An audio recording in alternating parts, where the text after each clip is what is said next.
Welcome to the As Domnat Show every Monday, Wednesday, and Friday at 8 a.m. Eastern, which happens to be the fastest 30 minutes of your day to make you an overall more informed person. Now, who am I? Well, I'm nobody, but my name is Dominique Pereira, and you might know me as Domnat, hence why I am hosting the As Domnat Show. And getting started on this Monday, guys. Let's get right into it because we're a little late on Monday, April 6th. Rundown show. Whatever festivities, celebrations you've had this weekend, I hope you enjoyed. I don't even know. Bon dia, Mr. Fireball 619, which I just so happened to get a request for you for like literally 2 minutes ago. 1 minute ago was I was starting the show. So I think mapping software. So I got a lot going on, which we'll talk about. So if you whatever celebrations, I don't really know all the celebrations that happened this weekend. I know there most of them revolve around the commemoration of Jesus Christ.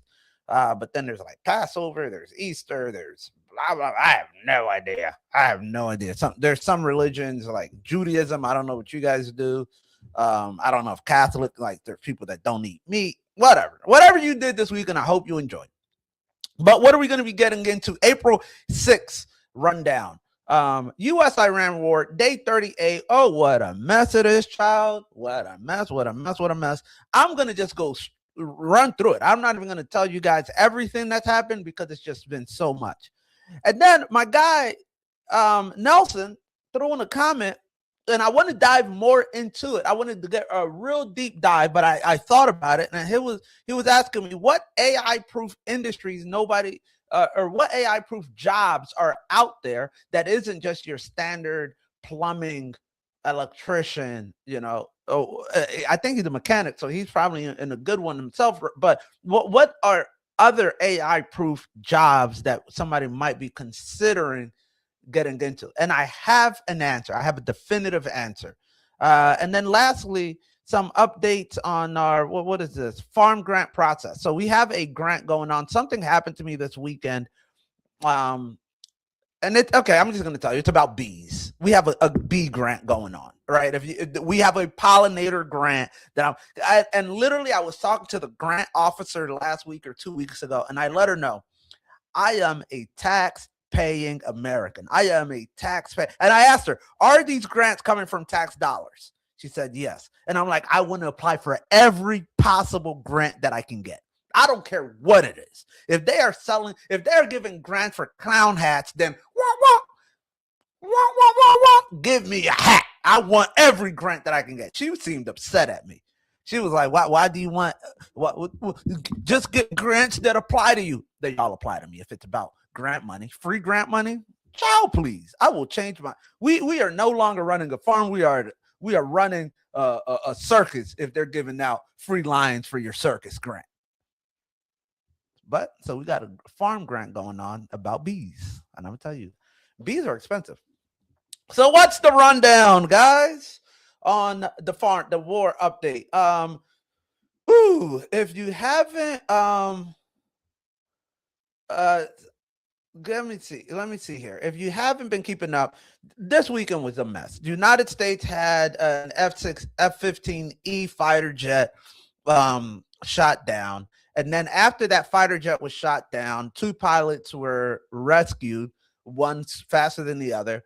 But then, okay, so what else happened there? A war. I forgot. Now I had these pilots, these airplane names in my head, and I'm forgetting. But one of them is, I think, a C-15 airplane.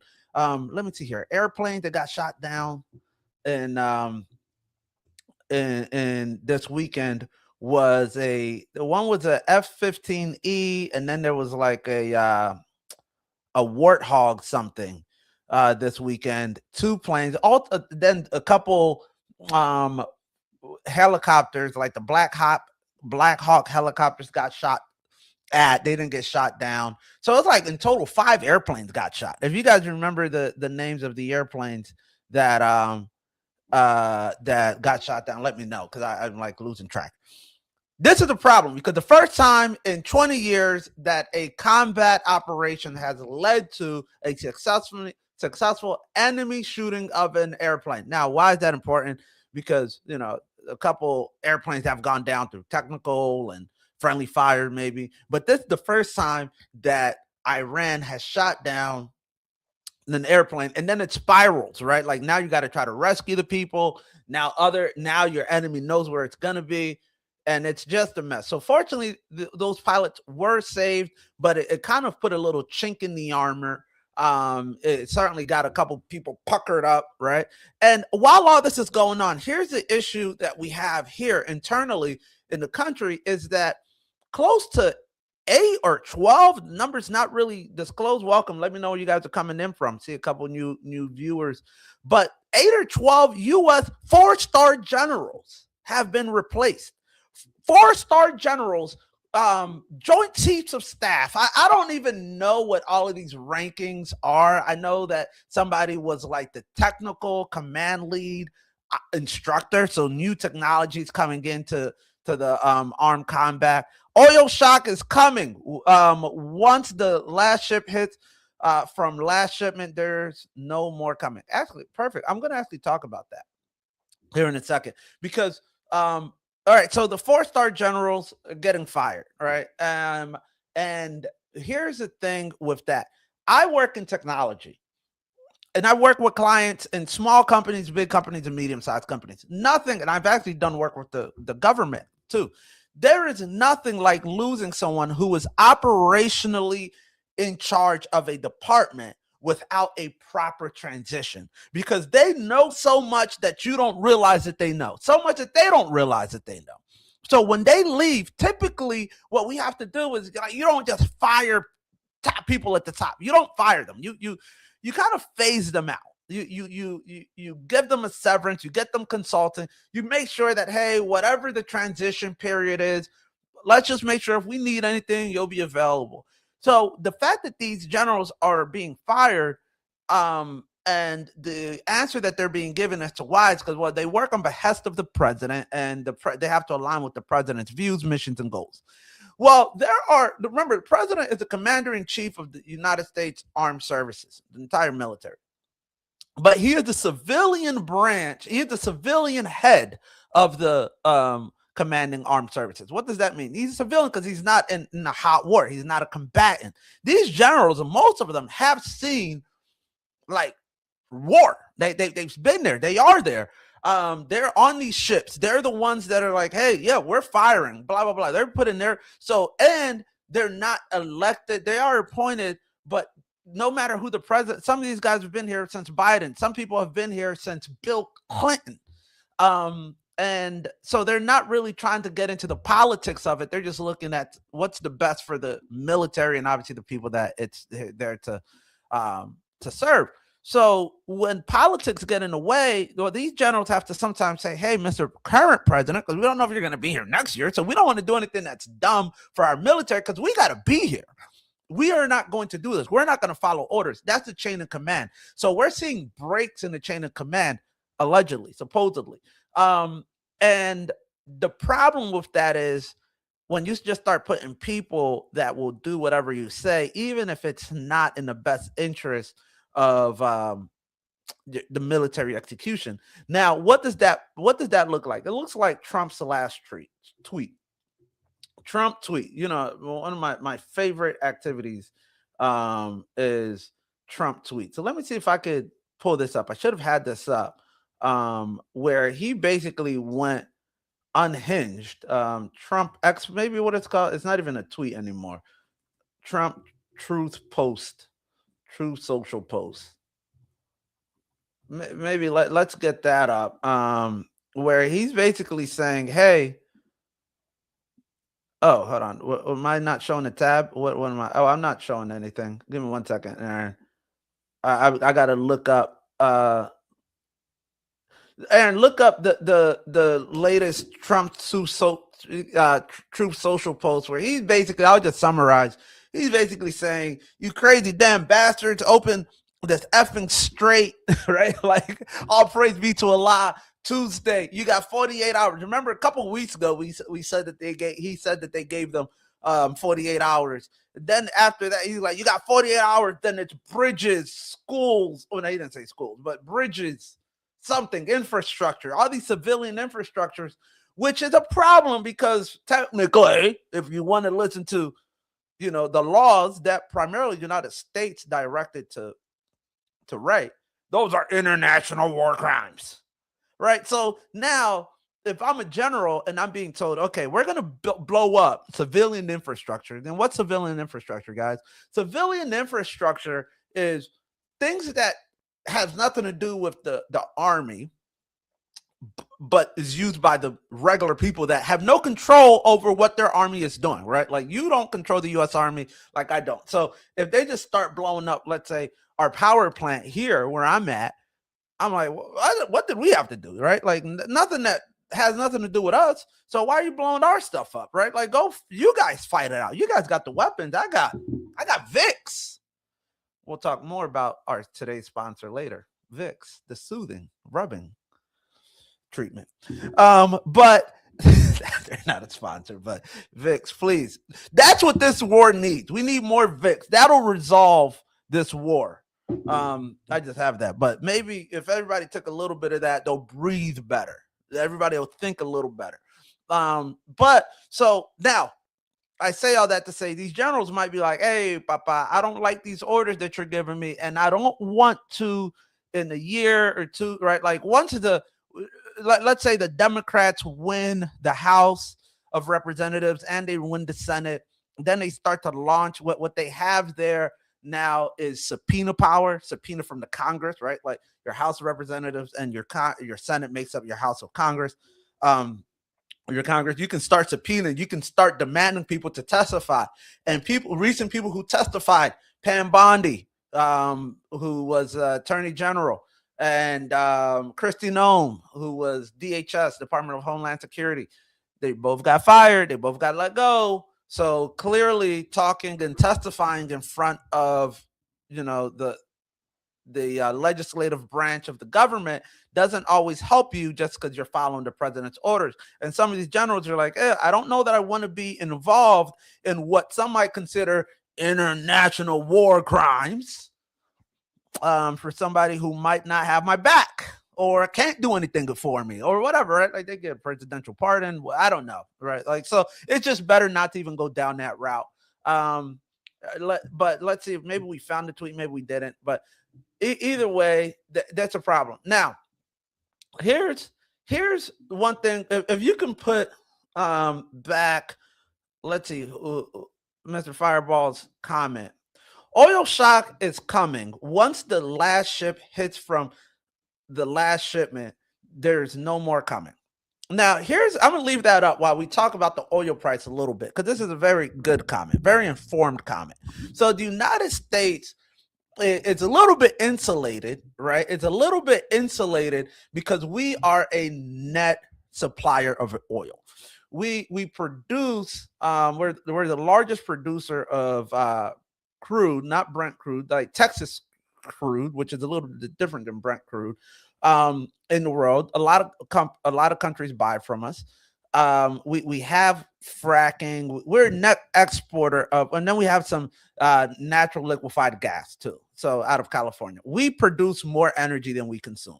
And the reason that that's important is because we're not really feeling the shock of this oil yet, right? Most of our oil that we do get, which is the heavy crude, we consume heavy crude. It's actually from South America. We don't really get it from the Strait of Hormuz too much. We get it from South America. So it was no secret that we invaded Venezuela before we took on this project, all right? Like, maybe a little calculus there on what if oil shipments dried up. Now, here's the problem with this, right? Like, what you're saying, Dom, why are oil prices, if oil's gone up 20%, here's one thing that I want people to understand. Just because the price of oil goes up 20% doesn't mean at the barrel, well, more particular, why don't we say it this way? Just because the supply of oil decreases by 20 to 30% coming out of the Middle East, the GCC, Gulf coastal countries, right? Just because it decreases by 20% doesn't mean that the price of oil is going to go up 20%. It's going to go up a lot more. And here's why. There is something called the market clearing price. The market clearing price is what is the price that somebody is willing to pay for to get what they need. When you have 20% reduction in oil, that doesn't mean that the price goes up 20%. That means that the price keeps going up until 20% of the people decide that they no longer want to pay for that oil at that price. That's the market clearing price. So, and the way to think about it is if there is a bus that you use to go to work, and this bus has 10 seats, and every day you get on this bus and it takes you to work, and it takes all 9 other people, you and 9 other people, it's 10 of y'all. And there's a perfect balance. There's always 10 seats available. You don't have to pay. You don't have to be too worried. Every once in a while, somebody doesn't show up. There's a seat. There's always whatever. Will you guys establish what the price for that ticket is, right? To get on this bus. Every month you're paying $100 for your monthly subscription on this bus. That's just an example. Now, what happens when the bus says, man, 3 of our seats broke down? Somebody took out 3 of our seats. We only have 7 seats left. That's a 30% reduction in seats. Now, everybody on this bus has to get to work equally, right? They're like, wait a minute, I still got to get to work. Well, let's say you're paying $100 before for the bus. That doesn't mean that everybody's now is going to pay $130. There's just not enough seats for everybody. So somebody's going to say, I'm willing to pay $150 to get on this because my job pays me, or so I need to get to work. I'm willing to pay $150 to secure my seat. And as that starts happening, that price keeps going up until that last seat, somebody's like, I'm willing to pay $400 for this seat because I need to get to wherever this, until 3 people say, I don't have enough money to compete with the other 7. I no longer have the money to compete to get to work. So I'm going to work. The 3 of us are going to have to figure out something. We're not going to be able to get to work. We're not going to be able to use this. We're going to walk to work now because money has gotten so high. It didn't just go up 30%. It went up until the market clearing price. It cleared out the competitors. So what's the United States going to see? It's going to see an increase in price until Europe, Asian countries, start buying up all the oil everywhere. And then once that oil is all dried up, they're also going to start buying United States oil. And United States oil, now they're competing against us. They're like, well, we need to, the Korean economy dropped 20% this weekend by just the fears of oil. There are people now talking about rationing oil just to make sure that there is enough oil for their countries to sustain. They're asking people to carpool. They're asking people to make sacrifices. If you don't have to go somewhere, don't go. That's now getting to that mark. They're trying to control that market clearing price. And here's the problem with oil. Oil is in an economic class that's known as price inelastic demand. Price inelastic demand is a category of things that you're going to buy no matter the price. Somebody's going to buy it no matter the price. It's like life-saving medicine, right? Like it's like insulin. When you start thinking about cancer medications, or HIV/AIDS medication, they were saying like $500 a pill. Well, if you make money, what's the point of saving it if you're going to die from this disease? You're just going to pay whatever it is, right? So now the same thing with oil. If you use oil, I used to have a house that got heated with oil. When it got cold, it got freaking cold. And there was one time that the oil bill typically was $300 a month, $200 a month. But when it got really cold, we had to heat the freaking house. It cost us $1,000 a month to heat this house. Biggest mistake I've ever made is owning a house that gets heat with oil. But because I was not going to stay in a cold house and freeze to death. I just paid the $1,000. I sacrificed something else. I didn't go out. I didn't whatever, but I got that $1,000 from somewhere else. And now how much further was I going to be willing to sacrifice, right? Like at that point, it would just maybe not go to dinners and go out for the winter. But if that kept up, then maybe the sacrifice would have been, I can't afford this house by myself and my wife. Maybe we need to get people in and house pool. I don't know what that's, roommates. I guess haven't been in a situation in a long time, folks. But I guess people call it roommates, cost sharing, whatever. Now you start changing your life to be able to afford the price in elastic demand because you will pay for it. If you can no longer afford to go to work, because the price of oil is too high, guess what? You're still going to go to work. Now you're just going to change. Maybe you're going to take the bus. You're going to take the train. It's going to be a longer commute. It's going to be whatever. And until 20% or 30% of the demand is reached, we're now in economics, we always think about supply and demand. That's what they talk about, right? That's wrong. It's demand and supply. The demand has to be there first. There is demand. Now how much supply is there? You can have supply if who cares about supply? People, there always needs to be demand first. There's rarely where it's not the if you build it, they will come. No, it's literally people want this, they're saying this, and then people come up with a solution to a problem for it. So the demand for oil is there, the supply is reducing. Now, here's just another point that was very, very, very important. Why are we not seeing these dramatic drops right now? Well, a cargo ship, an oil tanker. Let me see here. Let me look up something, guys. Oil ship, ship speed. I wanted to give you guys this correct information because I thought it was 13 knots. So, oil tanker. Most oil tankers today, they carry about 2 million gallons of oil, right? That's the standard size. 2 million barrels, not 2 million gallons, 2 million barrels of oil. All right. Now, 2 million barrels of oil. And then, those barrels are, I think, 50-gallon barrels. Those things are big. And then the way that they actually traverse across the ocean is they burn really dirty, bad gasoline and oil. They're not they're efficient, but they're not very fast energy wise. They travel at about 13 knots, nautical miles. 13 knots, for those people who don't know, is about how fast a bicycle travels. If you are on your bicycle, you're going and you're like pedaling, blah, blah, blah, blah, blah. That's about how fast these oil tankers travel, 13 knots. So why is that a problem? Because we started this war 38 days ago. Imagine if you are in, I wish I could, hold on, let me see. Maybe I share my map. Let me see here. Google Maps, oil ship routes. I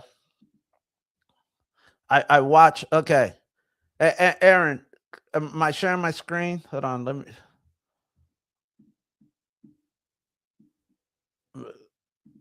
Let's see here. Are we sharing? Guys, give me 1 second, just so that you guys could see what I'm seeing. Because I geek out over this stuff. Let me just share my screen here for a second. Share. Okay.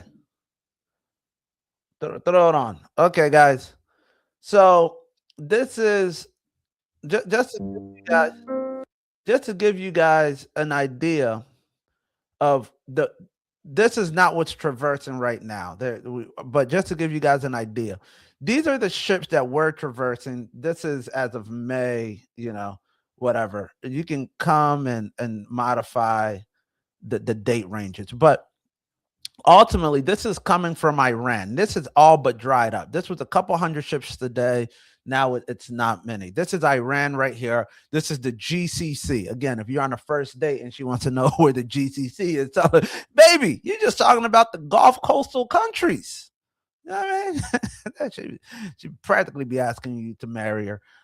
Now, 13 knots, all these countries here that all these oil routes here. Remember, this is the Gulf of whatever, the Strait of Hormuz. This is the Strait of Gulf of Aden here. This has also been closed off to the Red Sea. This is the Houthis here.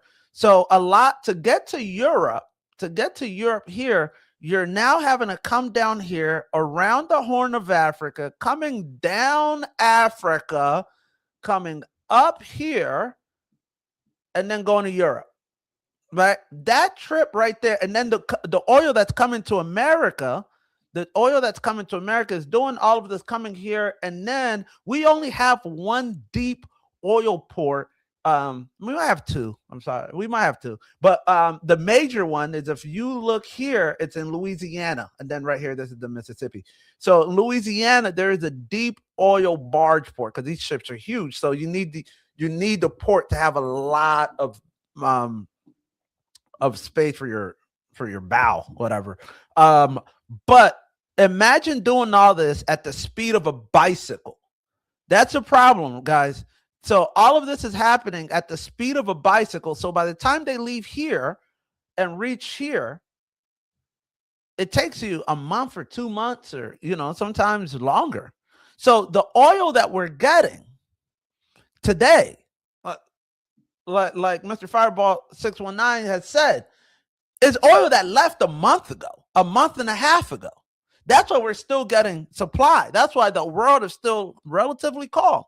When it dries up, that's when people are going to start freaking out, because there's no more oil coming to a lot of these countries here. You got South Korea, you got Singapore, Japan, all these countries that are like, hey, we used to get a lot more oil. Now we're going to ration, and we're not rationing just for today. We're rationing because we know that winter is coming. And oh boy, I mean, I don't know if this was a strategic move to not put this war. Thank God that this is not in literal winter, because there would have been mayhem. I think people would have been, yeah. So what's this Truth Social? Tuesday will be Power Plant Day and Bridge Day, all wrapped in one in Iran. There will be nothing like it. Open the effing straight, you crazy bastards, or you'll be living in hell. Just watch. Praise be to Allah. President Donald J. Trump. Okay, so Power Plant Day.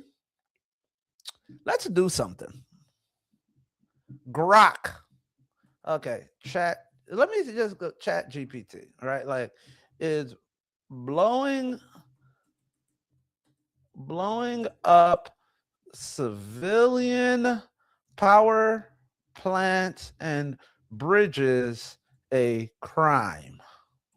I'm not even going to say war crime, right? I don't want to get in trouble with this government, but I just asked Chat GPT. Is blowing? Okay, share my screen.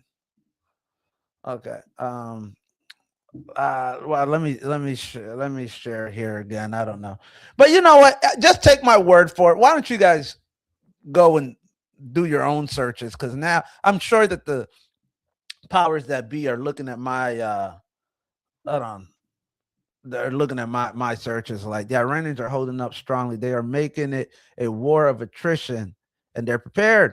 Yeah, there is a general, or no, what is it? Command control that came out and said, we believe that they actually still have half of their rocket firing capabilities and artillery. So everything the United States up to date has. There's a really cool website, Set Command website, that tells you all of the targets, or most of the targets that the United States has targeted, and the type of air power that they're using. They used a new airplane this weekend, which first time in combat, and 12,000 targets to date is what they are claiming to have destroyed. And out of 12,000, they're saying, well, you know what? We still believe that they have more than half. Now, how do you even know that there's half I don't know. Now here's what are you thinking? Buy oil stocks? No, that's a good one. That's a good one. The problem with it, there's going to be something that I haven't said in a long time. I probably haven't said it since I was a wee baby, which is, Mama, I don't know. I don't know. Because guess what, guys? I bought oil stock back in the Venezuela deal. I made quite a bit of money. I did. I mean, now I haven't actualized those, but remember, if you watch that Venezuela thing, I told you, hey, I bought Chevron, I bought a couple others. I felt like something big was coming. I'll tell you, I currently have XOM. Oh, okay. So you're doing calls there. Let me see here where Robin Hood is showing. Oh, now I'm opening the wrong Robin. Maybe buy oil stocks. What I'm thinking, realistically, this time I would.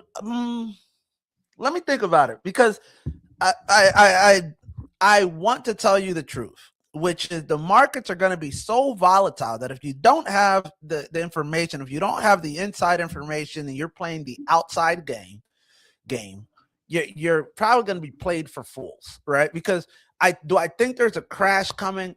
There historically and systematically should be, but do I also think that JP Morgan Chase, Morgan Stanley, there was another one that, because Iran posted up about they're going to possibly attack OpenAI's largest data center outside of the United States, which is in the United Arab Emirates, and I forgot what bank was that was financing it. But do I think that all of these guys are on the phone saying, guys, let's hold the line, let's make sure that this doesn't get too froggy? Right. There is an internal investigation going on about people in the State Department and in the State Department that made millions and millions of dollars timing attacks on oil facilities and oil calls and strikes and puts. And it's like, you can only do that if you have insider information. So I feel like the information that I have is so surface level compared to these guys that I don't want to be behind the ball when it comes to these things. So realistically, though, I'm not even playing in the markets right now because I got into crypto. I think the dollar is, like, right now the dollar should be tumbling. The dollar should be tumbling because Iran is demanding that these countries pay for their toll in Iranian, I forgot what Iranian currency is, or the Chinese yuan or yen, whatever. And the United States petrodollar is literally what holds up our economy. So when Britain, Germany, Spain, France is saying, hey, we're going to open up the straits in our own way. Now, you had 38 nations that met this weekend. And they said that they're going to have to figure out a problem, to the point that Mr. Fireball 619 mentioned earlier, that oil is going to dry up. They're willing to pay $2 million a barrel more. Now, people are like, which is about, or I'm sorry, $2 million a tanker, the large tanker, which is about $1 a barrel. Now, for those people that are like, why would they ever do that? Blah, blah, blah, blah, blah. Well, remember, oil price now, before the war started, it was at like $70-something, $80 a barrel. As of like this week, it went to $126, $130 a barrel. So if they can get it back, I mean, they're like, oh my gosh, if you would have told us this, we would have been happy to just pay $70 a barrel, $71 a barrel. So, yo, good morning, Mr. Don Sierra. Good morning. How you feeling, bro? So do I think that I will invest in the markets? I'll tell you what I'm doing. And I'm holding my capital. I am not heavily invested right now because it's too volatile. What I have in the markets right now are crypto. I'm holding gold and silver. I do have crypto. Now, those things are, I'm going to tell you right now, is because they were kind of beating me up. Today it's up, which I don't freaking understand. This week is up. I made quite a bit of money this week. but over the last month in total, let me see here. My Chevron stock and my oil stock over the last month. Oh shoot, something happened a couple of days ago. Something happened a couple of days ago where that thing took a tumble. This week I'm down 7%, 8% on my Chevron stock. EXO, which is market call CVX. Let's see how XOM is doing. Let's see. And ExxonMobil, exactly the same thing. So ExxonMobil took a tumble at around the same time, which was April 1st. So something happened. I think that was that. I got to see what attack happened on April 1st. But these things are going down, brother. I don't know that I would, right? Because I don't know that I would invest in it right now, because all of these oil refineries out of the Arab countries are partly owned by United States. Like ExxonMobil is part owner of the largest refinery in the United Arab Emirates and in Saudi Arabia. So when they're saying we're going to see lower productions by 17% over the sustained 5 years to build up where we were before, they already know that for the next 5 years, they're not going to make the same money as they were making before. The fake moon landing. The fake moon landing. Yeah, did that happy landing happening on April 1st. Yeah. Artemis, right? Like Artemis happened. Yeah. So we could talk about that. If you guys saw the moon landing, let me know if y'all saw the moon landing. Now, there was a funny picture, Aaron, if you bring it up. There was a comparison picture between the moon picture in 1969 or 1968, right? Like, or the picture of Earth, and then the picture that these guys took recently. And it was so interesting because a lot of people were like, hey, this picture from 1960 something was a lot better than the picture from recent. So yeah, we'll talk about that. But and it just happened to be April 1st. So, but as far as, am I buying oil? No. Am I holding my capital? Yes. And as a matter of fact, we're going to go into the next segment because I really do think that we can get into a point where, remember, guys, 2 years ago, a lot of these banks, right? You didn't realize how close a lot of these banks became to becoming insolvent, right? Like if you remember Silicon Bank and which one was the other one out of New York? All these banks started going out of business. You didn't care because you were with, Wells Fargo or Chase or whatever. Your money was safe. But if you ran the company out of California, there were days where you could not get your money out. Like a guy like me, I don't have large accounts, but I'm like, I do have payroll. Like these guys that are working, right? I could ask them to put, Aaron, could you put up a video of a picture of a moon really quick for me, guys? Like I could be like this, and somebody will do it. And he's not doing it for free, right? So even if I have the money, well, let's see how long. No pressure, Aaron. People are gonna just put up a picture of the Earth, and the moon landing.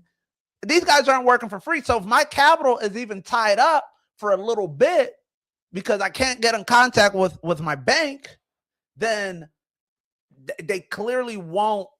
They have their own expenses, and their expenses are growing proportional to what the expenses of the oil is, and heating and fertilizer, food costs, and everything. So Aaron can't find a picture of the moon landing, or maybe because Mr. Don Sierra mentioned. Okay, what picture is this? Is this this was the original one, or is this a recent one? You can tell me in the notes, Aaron. This is, I guess, the original moon landing. Very interesting. Because where are the stars? This is the original moon landing. Where are the stars? I mean, I don't even want to get into this particular conversation. Don't that look a little bit like AI? Do I believe that we landed on the moon? Guys, I'll tell you right now, at this point, there's probably very few conspiracies that you can tell me that I don't believe in. I believe that this world is ran by freaks and pedophiles. And now the only one that I really don't believe is that the earth is flat. That's I'm like, I think it's a circle. It's a globe. And the only reason I say that is because I haven't figured out who would profit from the earth being flat, right? It's not like Mattel or Fisher Price is out here selling globes and they're like, oh, we can't let them find out that the earth is flat or else nobody's ever going to buy a ball again. No. But all right, cool. Let's get into the next segment, which is Nelson, why am I holding my capital, right? AI proof jobs and industries. Why if I had $10,000, would I put it in XOM? Would I put it in Chevron? Would I put it in BP? No, I wouldn't, just because, again, there's a lot of volatility there. Like, let me just calm down. Let me sit back and relax. You don't want to catch the dip. You want to catch it on the upside, right? Like, don't get too greedy. We don't have enough money to play with the big boys. So let the market movers move the market, and then you just ride their wave, right? Every time that I try to be a market mover, I have lost. I don't have enough information, and I've lost. So let me see when it starts going up. Right now, the stocks are all going down. When it starts going up, then that's when I'll buy, because I believe that it'll continue to go up. So, but I'm just going to watch right now. But where is my money going? It's going to experiences, guys. It's going to experiences. And here's why. AI-proof jobs and where your money's going. While there are a lot of jobs out there that are white collar, right? Accountants, lawyers. Too late to be a doctor if you're not already, unless you're watching this show at like 18. Don't worry about it. It's not too late, but like realistically, if you're 30, like if you're 35, 36, 37, like I could be a doctor if I wanted to, but I had 35 years to decide that and I still haven't, right? Like that's still AI proof a little bit, but who are we kidding? By the way, one last thing. One thing that I don't want you guys to fall haste to is this propaganda that your enemy is dumb and retarded and weird, right? Iran, I don't even concede them to be our enemies per se, but let me just mention one more point. Like, what would really be a good little caveat? I don't know if anyone from the IGC or Iranian National ING, whatever, National Guard watches this. What if their demand comes back as the United States will open the Strait of Hormuz if you release unredacted Epstein files? What do you think we would do? Would we release the unredacted Epstein files with all the names, all the lists, everything for a chance to open the Strait of Hormuz? Or we'll be like, no, thank you. No, thank you, too. That'd be really bad. So, but I say that to say that you got to remember, the president of Iran is a heart surgeon or neurosurgeon. He's a heart surgeon. He's like a board certified, studied college heart surgeon. If you watch these guys' interviews, they all speak relatively good English. I would say, fluent in a lot of cases. Certainly proficient. They're natural. They all speak Farsi. They speak Arabic. Outside of Marco Rubio, who speaks Spanish, I don't know that any of our guys even speaks another language. You get what I'm saying? I certainly don't think we have any. We have more career politicians than, I don't think we have any heart surgeons. We have like rich people that do, like, they were born into it or went to, like, you get what I'm saying? The level of propaganda that you don't want to fall into, where these guys are all barbaric, dumb. No. Like you have to understand your enemy. Maybe on the other side of the show, we'll talk about this. If you guys know, it's called game theory. There was this game theory back in 1993. It's a war game theory of escalation ladder, that this computer game was designed to see, what if your enemy does this? What's the best, or it's really not even enemy, but you're negotiating with somebody and they do something, and you wanted to figure out what's the goal game was to figure out how to get more points than them, right? And there's all these scenarios. There's one scenario where every time that they agree, you agree. But now every time that they do something, you do something that's like a little mischievous or devious, so you can get more points, right? Like you get a point every time that you don't agree with them, and you escalate a little bit. And then if they escalate, you just keep escalating. Well, there was all these different variations. There's game, and you guys can look this up. There's a game, there's a strategy where you just start right. It's called escalation dominance. You escalate to de-escalate. So you just go full force at first, right? And then your enemy, you kind of the shock and awe, if you've ever heard that. But consistently, what the game showed is, well, now when you go full force, you don't know what your enemy is going to do. So sometimes they also go full force. So you guys get to the end very quickly. That's these doomsday scenarios, right? And then there's the, okay, we're both going to be tepid. So like, kind of stabilize that. That was Cold War and blah, blah, blah. And then we both agree all the time. So nobody really moves forward anything. That's what Trump's, frustration with NATO is. We're agreeing, but they're strategic partners, but there's really not any benefit to the United States. It is the torrential insurance policy. That's what we're paying for there. But there's a winning strategy to this game theory that was, played out in early 1990s on a floppy disk that's called tit for tat. It's basically anytime your enemy does something positive, you do something positive too. So it's like, okay, we're gonna stop bombing you, you stop bombing us. Oh, we're gonna open up this shipping route. We're gonna reward each other for a tit for tat. Now, Iran, surprisingly enough, maybe some people in these cabinet meetings have to understand your enemy, because when United States did Operation Midnight Hammer, Iran fired the exact same number of missiles that that United States fired on them and Israel. Iran also right now, anytime the United States blows up a bank, Iran lets the other countries know, we're going to blow up your bank. The United States blew up a bridge or a data center. Iran says, we're going to blow up some bridges and data centers. What are they doing? They're doing tit for tat, tit for tat. They're never escalating beyond to give the other side a cold-hearted reason to just be like, now we're really doing this, because it's like, no, you guys did that first, and if you guys de-escalate, we're willing to de-escalate a little bit. So Iran is playing a game theory strategy that historically has been proven to be the winning strategy. Take that as you may. I am not giving you my opinion on that. I'm just telling you, computer simulated strategy said that this strategy of tit for tat and escalation, like dominance, is the winning strategy on asymmetrical warfare. We can talk more about that later on, but let's get into back into the what is the AI proof job markets, guys? Because I gotta wrap up the show very quickly. The AI proof job market is luxury high class experiences. Luxury high class experiences, guys. So why am I saying that? There is no white collar job that isn't going to be affected by AI. You could be an accountant, you could be whatever. AI is just going to be part of your job now, right? Like, and you can use AI to do your job better. Do I recommend that you learn how to use AI? Absolutely. Become more technical? Absolutely. But if I had $10,000, what would I be focusing on?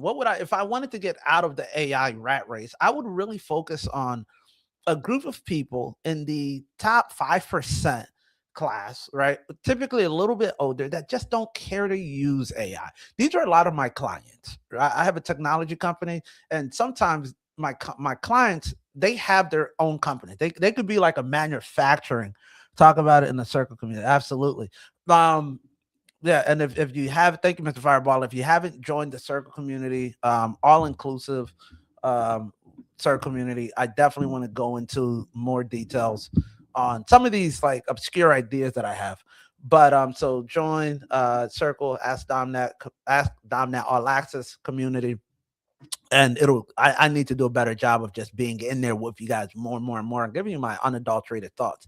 But what I realize is there is always going to be a group of people that have money but don't have the skills or patience to get to the new latest upcoming thing. Typically, these are rich older males, sometimes females too, but typically you see more wealth concentrated in men on the golf courses. They own vineyards, they own manufacturing companies, they own whatever. and they don't care about AI. They're not on these computers like you and me are every day. They're not trying to fight for their jobs. They just want somebody to service them, right? And that's where I try to get ahead of this with the farm. With the farm, we have actually something happening this weekend. I think we have a group being hosted. I just got a notice from our farm staff there, that we have some stuff. I was at the Goodstone Inn and Suites, Goodstone Inn and Suites. Maybe Aaron, we pull up some pictures, maybe of their Facebook or some of their videos. It's a nice. It's 268 acres, just nice retreat. Blah blah blah, luxury, right? Where I was there with the wife, spending a nice little weekend. And nobody talked about AI. Nobody. It was all about trying to be there, just enjoying. This is part of their atrium. But they have an amazing pool. They have an apiary. It's just an experience. Yeah. So this is an experience that has nothing to do with AI. And people and they get booked out. They get people pay for it, right? Now, obviously, these guys started a really long time ago. It's not a cheap place, but it's not something that you got to do right now, because you can make money just curating these events. Just offering somebody with money the opportunity to say, hey, look, I know you work hard. What I want to do is put together a dinner party, right? Like, I want to put together a dinner party of young executives in, where are you at, Nelson? Philadelphia. There's a handful of people that will just join that, because they're like, thank God, because I do the, like, at my dinner party, when you might ask me, hey, you black guy with that turtleneck, what do you do?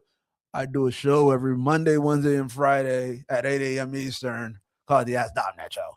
But I don't got time to plan my own. Like, I just want to be around like-minded people. This is why people pay for yoga retreats. My wife being like a culprit, believe me, I've seen it. They'll pay thousands of dollars for yoga retreats. I'm like, shorty, you could do yoga at home. But it's the experience that they want to buy. And we see this everywhere. All right, yeah, that's a good stone. This is like that. Now, I loved it there. We're gonna share some pictures. We're gonna blah blah blah. This is their other. But people, now I'm really doing opposition research to see how we can implement some of this stuff at Teca Farms. And they definitely, they were 1996 established, even older, so they got a 30-year head start on me. But it's okay. They don't know how fast I run when it comes to business. But so what can you do for in real life experiences with people? And I'm talking about just one-on-one connections. Here's where I would start. I would start with saying, what am I good at? I've spent the last 30 years of my life really enjoying this, and this. And it doesn't have to be your passion. You can love a lot of different things, but what are you really good at? Okay. I know Mr. Don Sierre is a musician, right? Now, music is hard. There's a lot of money to be made, but it's only a small amount of people. And sometimes when you don't break into that as a musician, you feel frustrated. But now there's a couple ways. If I was managing that kind of career outlook, I could say, okay, there's a couple ways you could go with music. Well, you've learned so much over these last couple years in music. What is the pain point of musicians that are starting out? What is the pain point of musicians who are in that middle tier? There's so many musicians in that middle tier that are seemingly making a living on music, right? But they also have other jobs, but they haven't broken into that, 1% or 0.1% of musicians. But they're doing gigs here and there. They're doing interviews, blah, blah, blah. What's their pain point? How can I service that? And then on top of that, how can I create an experience where now maybe it's people who have the means and money to solve it? Because most Americans have money, right? Everybody who has a cell phone has at least $100 a month. You have gas money. Everybody has money for everything. Why don't you have money for me? Right? So, but they do if you have the problem that you can solve for them. So my way to solve it is, how do I create experiences for something that I know, I wouldn't even say I'm passionate about, because I try to take that away from making business decisions passion, right? Like whatever, you do something long enough for the sake of making a profit, that passion nonsense is going to go out the window real quick. There's been so many things that I've been passionate about, and then midnight meetings and payrolls, and I'm like, I hate this. I'm not passionate about this at all. So whether it's farming, right? Like I don't plan to sell eggs to make money. I plan to sell eggs to sell an experience. We're getting 500 chickens here pretty soon. I have we're gonna go into the bee. So like put up that next. Okay, cool. Update on my bee grant for Teca Farm. So recently I told you I had the NRC, yes, Natural Resource Conservation Services came out. We have some grants. If you are in a certain community, there's that grant workbook. And guys, please take advantage of going in there and looking at it. I'm actually doing these grants. They're giving me money to do stuff. One of them is this week. We're back out there talking about a pollinator program for the bees. Now, one thing that I made it very, very, very clear to them, because we're dedicating an area just for bees, is I made it clear to them is they're like, they're a conservationalist. So they want the bees to have a place to roam free, live, whatever. I'm like, these heifers better pay rent. They got to make this thing look pretty. Because why? Nobody cares about bees. Nobody. It's 2 or 3 people out there. I don't know what the becoming a beeologist is, or whatever that is. Somebody tell me what a bee expert is called. But the reality is that most people care about the experience of bees, right? The flowers, the honey, the whatever, right? Like I didn't realize that most bees don't even make honey. I learned this years ago, right? Like there's all sorts of bees. Nobody, like the bumblebee, whatever. So what I was telling these guys is this grant program. Yes, I want it. Boom, boom, boom. They're pollinators. We finna make them work. Exactly. So it's like, and these bees actually that they're trying to get, they're actually native bees that they don't even burrow in the bee boxes. They go underground, right? So the lady's like, yeah, you probably don't even see them much. They go underground. They come out at certain times at night, but they're pollinators. So what did we decide? Okay, what we're going to do is we're going to make an alley in an area just full of beautiful flowers that people can experience in some way. And because of that experience, right? Like these same bees are there right now. These same bees are in any state park. You can go, whatever, but people aren't paying for that. Why? But they haven't curated it as an experience. So if I can figure out how to take this grant money, curate it as an experience, make it Instagrammable, make it like, hey, come out because of these pollinator bees. Here's what you learn. Here's, you can throw it on Instagram. You can put it as a memorable aspect in your life, but pay me. That's AI proof. Right? Like there's no AI that like literally is going to, as of right now, really affect my business on that. If I can, there's the outdoor dining stuff, right? Let me see if I could show you guys some of the outdoor farming stuff and then I'll let you go. Now I'm really focused in on farming. Let me do but it could be anything, guys. Like there's, let me see here. Let me close my phone. Let me see if I can share my screen. Share screen. Entire screen. Share. Can you guys see that? What are you guys seeing? Oh, okay. Well, you guys are gonna see my entire screen, but I'm trying this new mirror thing on. Okay, like so this is just my Instagram. So pardon whatever comes up. It's not really me, but this is a company that I follow. It's Terra Firma Dining. These guys are out of like Australia or New Zealand or something, right?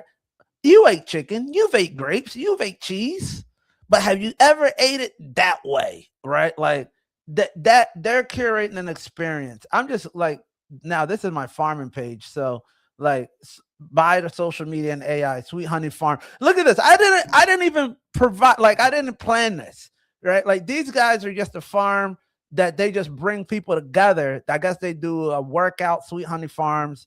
Seems like, I can learn a couple things from them. They're just saying, all right, we're bringing in real life experiences. We're in the same track. GoDaddy commercial that has nothing to do with AI or for what I'm doing. Again, in real life experiences, guys, you'll be surprised how much people are willing to pay for it. And that could be anything. That could be, again, this is the Terra Dining. Terra Dining. Look them up. They're actually very, very cool. And people will pay for it. Now, you get off here. Now, whether or not, okay, so I'm in the farming and agricultural and agro-tourism space. That's what that's why I'm speaking on that one so heavily. But no, you're into cars, right? Like, I know that there's been a lot of car meetups or whatever, right? Like, where people go rev your car. You guys like take over parking lots. I don't know if that still happens, or they do drag races. Cool, right? Like, but okay, so that's the middle market, right? What I told you is the middle market. You got people who are broke that they ain't gonna be, they ain't worried about it, right? Like, they might just be on Instagram, but they're never gonna show up. Then you got people who are in the middle there, right? That they do have like a little bit of a souped up car. They want to do something. They might have a nice job, but they don't have the time to. They just kind of want you to tell them what to do, where to be, make sure that it's safe, and blah blah blah, right? Like, boom. And then you have high end people at the upper echelons of, hey, I don't want to meet up at a Walmart parking lot. I have a McLaren or Ferrari, whatever it is, right? But I just want to meet up with people in this group. How do you curate experiences for them? Whether it's a dinner, whether it's a car, whatever. There's plain groups. People with money want to buy experiences. What experience can you sell? I don't know. That's up for you to decide, and you let me know. And hopefully, if you find any value in that, if you even think about, like, okay, Dom made any sense in that, but I want to know more. You know when the next time you can know more is? Well, you can learn more any Monday, Wednesday, and Friday on the Ask Dom Nat Show at 8 a.m. Eastern. The fastest 30 minutes today, 1 hour. Half of this content was supposed to be on the Ask Dom Nat All Access, but I gave it to the public for free. You're welcome. Don't say that I've never given you guys anything. So I'll see you guys back here at the Ask Dom Nat Show every Monday, Wednesday, and Friday at 8 a.m. Eastern, the fastest 30 minutes of your day to make you an overall more informed person. My name is Dominique Pereira, but you might know me as Ask Dom.